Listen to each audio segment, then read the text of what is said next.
Welcome once again, Pastor, and welcome to all the viewers. We are into the third session, and I really thank Pastor for taking this time and addressing the doubts that many of us have about baptism. So, one of the questions that comes to our mind, even as I was, even after my baptism, this question definitely came to my mind. What are the things a person needs after getting baptized? Or what sort of a life is one expected to live? Yes, it's a very good question. Yes. And the challenges are the same. The Yes. world that we live is in the same. The Yeah. presence of sin, temptations, everything are there. It's there. So, what is the life that we are expected? Yeah, that's a very good question, Pastor Jean. And we all know taking baptism is not a big deal. Anybody can take baptism for that matter. But then after baptism, how we are going to live? So that is very important. So how we are to live I can explain this in two sessions because this is very important. This is life and death question like. And one is the titles that were given to the people who were baptized in the book of Acts of the Apostles that we will deal in one session. And then the deeds done, what they did. Because we also must follow them because that is our example, we can say. Because the book of Acts of the Apostles is an example for us of how we have to go about in our Christian walk of life. So the first thing is the titles given. When we study the book of Acts of the Apostles, there are at least 5 titles given to a person who is baptized. Maybe you may remember some of them, Manaji. Yeah, I think it is a believer, a saint, a brother. Okay, great. Okay. So the first is disciples. Okay, this is- Yes. So the Bible, we can see the number of disciples multiplied greatly in Jerusalem. The disciples were first called as Christians in Antioch. So the first title that was given to them is disciples. Already in the last session, I dealt with the conditions of a disciple. Right. Yeah. So we have to understand that we are disciples of Christ. When you and I are disciples of Christ, how we need to lead our lives. Having a position is not a big thing, but then being faithful to that position is very important, and it's also difficult. So can we say it's something like a marriage, a husband and a wife? yeah, sure. Everyone gets married, but staying faithful in Faithful, marriage. yes, yes. Like Jesus is our bridegroom and we are bride. That's the Bible says also. So we are disciples of Christ. So we need to lead a life that is fulfilling the conditions of a disciple, which I dealt with in the last session. And the second title that is given to the people who were baptized was believers. When we read Acts chapter 5 and verse 14, there it is said that 5 and verse 14. 5 and verse 14 of Acts. And believers were increasingly added to the Lord, multitudes of both men and women. Yes. So we are called as believers. So once you take baptism, you are a believer. So as a believer in Christ Jesus, how our life should be, how our faith is. Because in 2 Corinthians chapter 13 and verse 5, Paul is writing to the believers. He says, maybe you can read, Pastor Jean. Examine yourselves as to whether you are in the faith. Yes, examine yourselves. He is writing to the disciples, to the believers. Examine yourselves whether you are in the faith. Introspection is necessary. Yes, so we need to know that we are in the faith. See, many times when problems come, persecution come, disappointments come, our faith is wavering. So that happens. So that's why in the 18th chapter Luke and verse 8, Jesus says, when the Son of Man comes, will he find faith on the earth? So we need to be having faith. We are believers. We have to understand that you and I are believers. See, we believe in the only true living God. And we say others don't believe. So our life must represent that we are believers. That we are believing the only true living God, and we know we have a prayer answering God. We know our God is a promise keeper. So we have to stand strong in that faith. Maybe you can read. We are not going to read Gene. They can read Hebrews chapter 11. 11 speaks about faith. है ना? So when we study that chapter, you can understand. You can study for yourself. Actually, that chapter starts from 10:37 of Hebrews and goes on till 12:2 of Hebrews. We know when the Bible was written, that time the Bible did not have words and chapter division. So whoever made some mistakes in this thing, but then it's a great blessing to us. Otherwise, who can search from the scriptures? References. Yeah, so it's very good. So when we study that, we can understand that faith that we have has 4 dimensions. First, verses 10th chapter, verses 38 to 11th chapter, 7th verse, we can see that faith is progressive. And then faith is a pilgrimage from verse 9 to almost, I think, 25, 26. Then we read that faith is powerful. And then from verse 35b, the latter part of 35b till 12:2, we can see faith endures persecution. 4 P's. 4 P's. So the problem today, when we think, we have accepted Jesus, we always think everything will be powerful. We pray and demon-possessed people are delivered. We pray, healings are taking place, great things are happening. But then, that is one part of faith. Faith is powerful. Bible says by faith they subdued kingdoms, they shut the mouth of the lions, they quenched the fire, all those things. Okay, so we have to understand. So faith is a pilgrimage. We are pilgrims in this world. Our citizenship is in heaven. So as a believer, you have to understand these things. And one more thing I will just share is, when we read 6:15 of 2 Corinthians, there the Bible says, maybe we can read 2 Corinthians 6 and verse 15. 2 Corinthians 6 and verse 15 says, "And what accord has Christ with Belial? Or what part has a believer with an unbeliever?" Yes. Yeah. So what part a believer has with an unbeliever? So you are going to take baptism, or you are already baptized. You are single, you want to marry. So this is a very good thing. As a believer, you cannot marry an unbeliever. Don't think you can win that person. But you have to trust in the Lord that even before you go into marriage, that person must be brought to the Lord. Otherwise, never fall in love with an unbeliever. Then your life will be ruined. Your faith will be ruined. You can never remain a believer after that. That is what we have seen. Many people say that they will win souls, but then that doesn't happen. The reverse happens. So, believer. And then if you read 1 Timothy 4:12, there Paul is writing to Timothy that be an example to all the believers. 1 Timothy 4:12, he says, be a believer.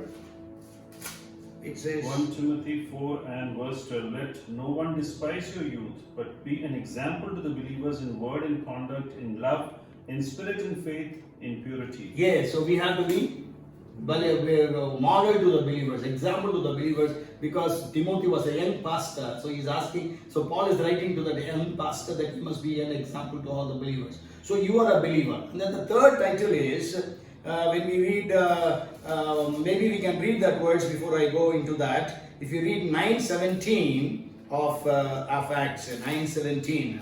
9:17 of Acts.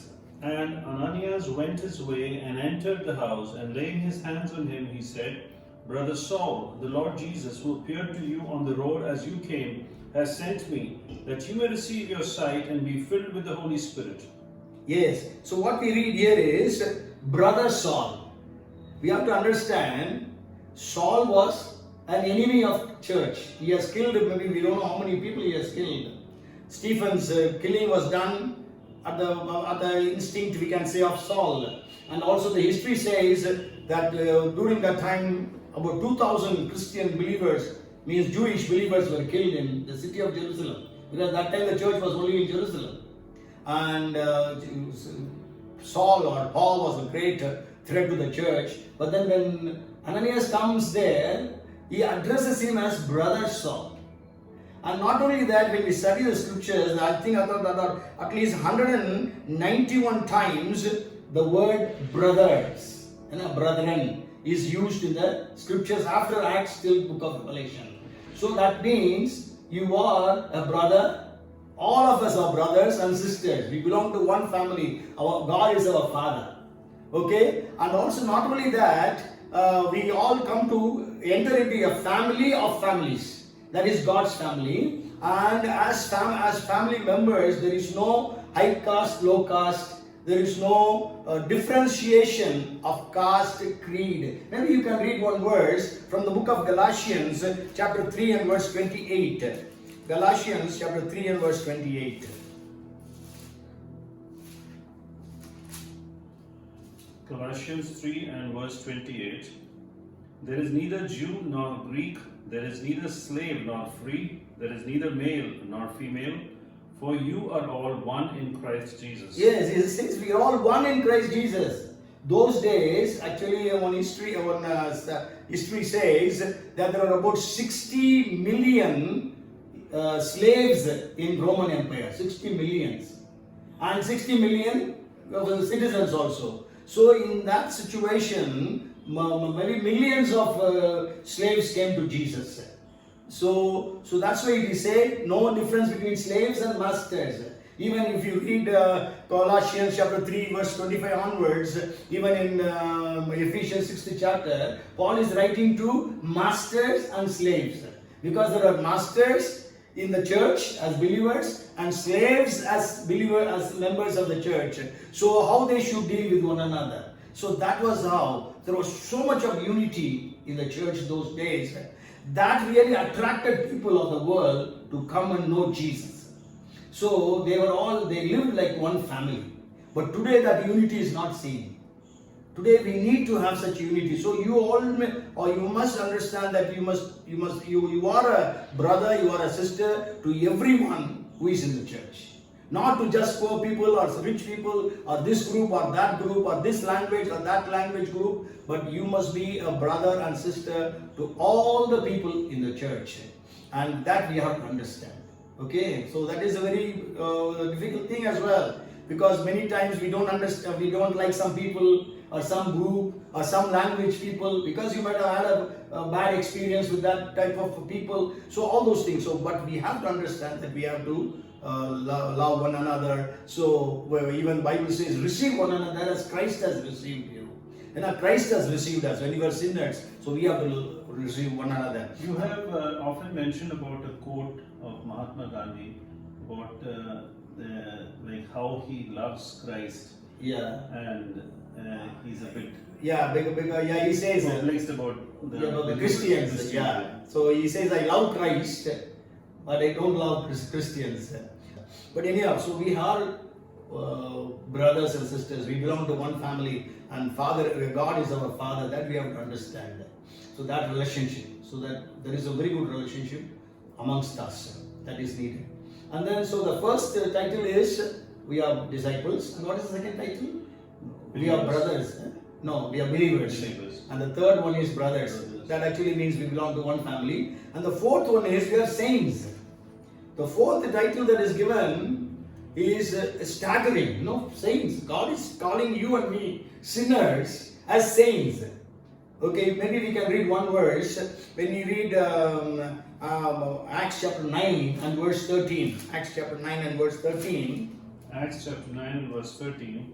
Then Ananias answered, Lord, I have heard from many about this man, how much harm he has done to your saints in Jerusalem. Yes, your saints in Jerusalem. See, nowadays, in many places, saints are those people who are dead and gone, who led a saintly life. People venerate them also. But then, Bible is saying, saints are those who are living. So I and you who are living, we are baptized, we have accepted Jesus. We need to lead a saintly life. It means a holy life. That is what God is expecting. So you have taken baptism. You are going to take baptism. How must be your life after baptism is we need to lead a holy life. People who see us must be able to understand that we are different. Maybe we can read a verse. I think if you read 2 Kings chapter 4, 2 Kings chapter 4, we know there was this Shunammite woman, and Elisha used to visit her family, and he used to stay in that house. And that time, you know, this Shunammite woman tells her husband in the 4th chapter and the 9th verse of 2nd Kings. 4th 2 chapter. Kings chapter 4 and verse 9. And she said to her husband, Look now, I know that this is the holy man of God who passes by us regularly. Yes, see, she was able to recognize that this man is holy. So, my dear friends, can people look at us and say this man is holy, this woman is holy about us? So, but even the word saint comes about 60 times, 61 times in the New Testament. Huh? That's why I said getting baptism is not a big deal. But remaining in that baptismal vow is something difficult. Because God has given us such a position. So it's like the difference between the wedding day and the married life. Married like that also we can say, and also not only that, maybe so many people are doctors, but then they don't do they don't practice as they should. The vow that they give at the time of their graduation. Many people use it as a way of earning money. So sure, you earn money, but then not in a fraudulent way. Okay, so you are a saint. So you and I need to live a saintly life. So that's a big responsibility on us. True. And in this world, which is like which is sinful. So Jesus said we are the salt of the earth and light of the world. That means we must be able to save people from being destroyed, from being corrupted, being wasted away. As salt was used to preserve things. So we have to preserve the lives of people. We have to add taste unto the life of people as even salt adds. So we are saints, that we have to understand. And then the last word, the last title in the actually it is on the Acts of the Apostles I'm telling, but then Bible gives lots of titles for us. We are chosen generation, we are kings, we are priests, we are the holy nation, we are God's own people, we are ambassadors of Christ. There are so many other, we are planet shakers, so many things that are given. But then the 5 titles which are given in the Acts of the Apostles I'm dealing with. And the 5th title is, when we read Acts chapter 11 and verse 26, there the Bible says about the church at Antioch, the believers at Antioch. What does it say there? And when he had found him, he brought him to Antioch. So it was that for a whole year they assembled with the church and taught a great many people. And the disciples were first called Christians in Antioch. Yes, the disciples were first called as Christians. For Christians, the Greek word is Christianos. That means follower of Christ. So that means we have to follow Christ. Okay, if you read maybe 1 Peter chapter 2 and verse 21. 1 Peter 2 and verse 21.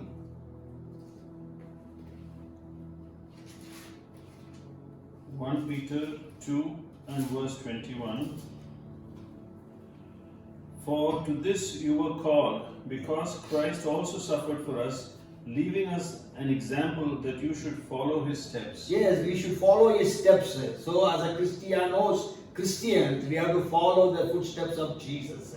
So we have to be a small Christ, a mini Christ in this world. So these are the 5 titles that are given to a person who is baptized.